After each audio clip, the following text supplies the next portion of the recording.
Good morning students. अपने last class में मैंने आप सभी को हिमालय की बेटियां चैप्टर पढ़ाया था। आज हम इसके लेख से यानी कि इसके क्वेश्चन आंसर्स को देखेंगे। तो हमारा पहला प्रश्न है कि नदियों को माँ मानने की परंपरा हमारे यहाँ काफ़ी पुरानी है, लेकिन लेखक नागार्जुन उन्हें और किन रूपों में देखते हैं। ठीक है, तो भारतीय संस्कृति में नदियों को माता कहा गया है, परंतु अपने इस लेख में लेखक नागार्जुन ने नदियों का बेटी, प्रेयसी तथा बहन के रूप में भी चित्रण किया है। ठीक है, नदियाँ हिमालय की बेटियां हैं। पर्वतराज की गोद में इनकी चंचलता देखकर लेखक ने ऐसा कहा है, नदियाँ बादलों की प्रेमिकाएं हैं, उनसे वर्षा का उपहार पाकर ये प्रसन्न हो जाती है तथा अपने उफान पर आ जाती है। लेखक नदियों को बहन भी बना लेता है, क्योंकि उनके किनारे बैठकर वे अपनी समस्याएं सुलझा लेते हैं। ठीक है, दूसरा प्रश्न है, सिंधु और ब्रह्मपुत्र की क्या विशेषता बताई गई है। आप सभी को याद होगा, जब मैंने पाठ को समझाया था तो सिंधु और ब्रह्मपुत्र हिमालय से निकलने वाली दो बड़ी नदियां हैं। इनका नाम सुनते ही हिमालय से निकलने वाली अन्य छोटी बड़ी नदियों की याद आ जाती है, जो इन दो बड़ी नदियों के बीच बहती है।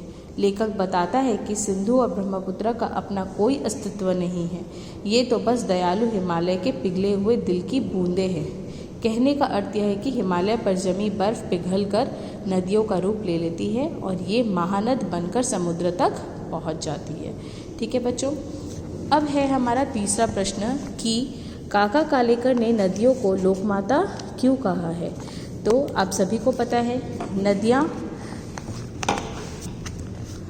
नदियाँ माता स्वर्ण रूपी होती है। ठीक है, मानव सभ्यता के विकास में इनका महत्वपूर्ण योगदान रहा है।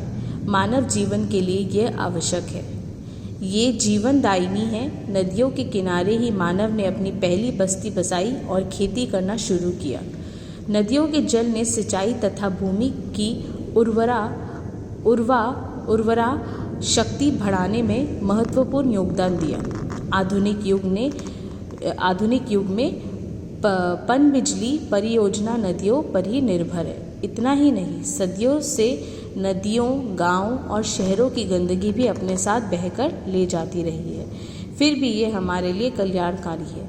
यही कारण है कि काका कालेकर ने इन्हें लोकमाता कहा है। ठीक है, हिमालय की यात्रा में लेखक ने किन किन की प्रशंसा की है। तो हिमालय की यात्रा में लेखक ने नदियों, पर्वतों, बर्फीली पहाड़ियों, हरी भरी घाटियों, गहरी गुफाओं, वनों तथा सागरों की प्रशंसा की है। ठीक है बच्चों, तो आपको मैं इसका PDF फाइल भेजूंगी। आपको PDF फाइल देखकर ये 4 प्रश्नों को उतार लेना है।